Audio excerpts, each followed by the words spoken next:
Hello সুপ্রিয় দর্শক, আসসালামু আলাইকুম। সাবামনি কুকিং থেকে সবাইকে স্বাগতম। আজকে তৈরি করে দেখাবো মাত্র এক টুকরো মাছ আর কয়েক টুকরো আলু দিয়ে মুখে জল আনা দুর্দান্ত একটি রেসিপি। আশা করি ভালো লাগবে। প্রথমে একটি পাত্রে নিয়ে নিচ্ছি এক টুকরো মাছ। এখানে আমি তেলাপিয়া মাছ নিয়েছি।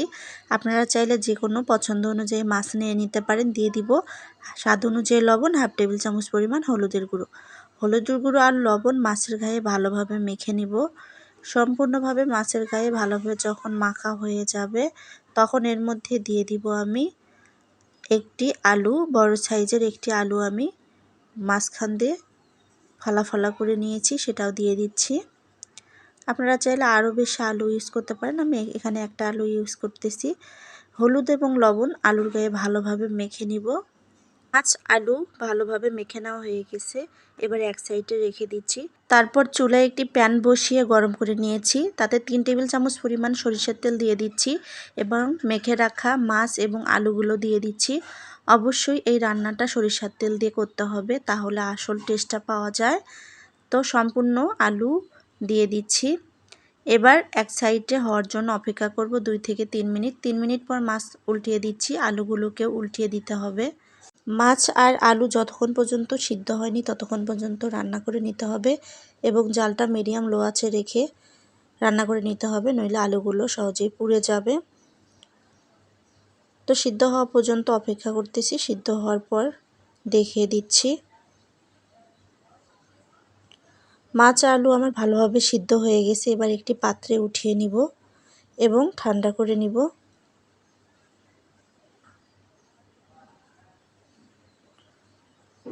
সবগুলো উপকরণ উঠে নেওয়ার পর এর মধ্যে দিয়ে দিচ্ছি 7 থেকে 8টা শুকনো মরিচ। শুকনো মরিচগুলো ভালো করে ভেজে নিব।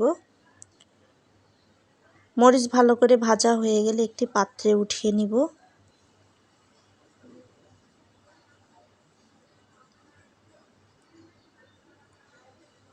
একই তেলে দিয়ে দিব কয়েক টুকরো রসুনের কোয়া আর দিয়ে দিব পেঁয়াজ কুচি। রসুন আর পেঁয়াজ ভালোভাবে ভেজে নিব।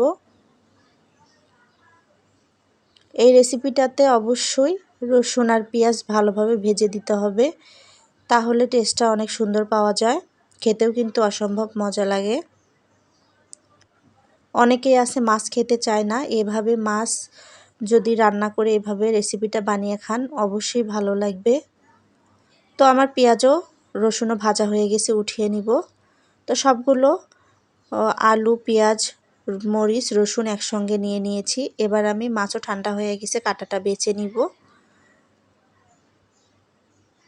এখানে বেশ বড় সাইজের এক টুকরো মাছ আমি ইউজ করেছি। আপনারা চাইলে মাছের লেজ দিয়েও এই রেসিপিটা বানাইতে পারেন। তো মাছের কাঁটাও আমার বেছে নেওয়া হয়ে গেছে, কাঁটাগুলোকে আমি ফেলে দিচ্ছি। মাছ ভালোভাবে ভাজা হয়ে গেছে, এবার অন্য একটি প্লেট নিয়ে নিচ্ছি। সেই প্লেটের মধ্যে ভর্তাটা বানিয়ে নিব। প্রথমে শুকনো মরিচগুলো নিয়ে নিচ্ছি।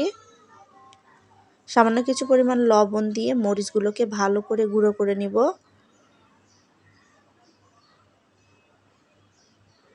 আপনারা চাইলে ব্লেন্ডারেও ব্লেন্ড করে নিতে পারেন, কিন্তু হাত দিয়ে ভর্তাটা বানালে অনেক বেশি টেস্ট হয়। তারপর মরিচ গুঁড়ো করা হয়ে গেলে এর মধ্যে দিয়ে দিব পেঁয়াজ বেরেস্তা। পেঁয়াজ বেরেস্তাও হাতের সঙ্গে ভালো করে মেখে নিয়ে রসুনগুলোও দিয়ে দিব, সেগুলোকেও ভালো করে ভর্তা বানিয়ে নিব।